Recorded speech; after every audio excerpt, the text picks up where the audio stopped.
So guys, for the first step, you want to head over to search and type in registry editor. Click on it, and then click on yes, and now this will come up. And now once you're on this, you can follow everything that I'll be doing up here.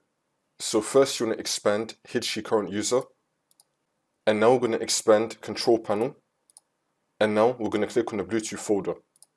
And now this will appear on the right side. Again, you can follow everything that I did up here. Make sure that you're now in the Bluetooth folder. And now once you're on this, you should be having something called notification area icon. If you don't see it, then we're going to right click on the white space, and then click on new, and then click on dword 32-bit value.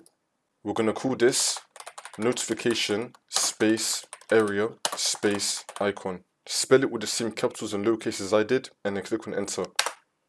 And now once you have this notification area icon, you want to double click on it. Make sure that in this box right here, you have the number 1. So under value data, you want to change this number to number 1, and then click on OK.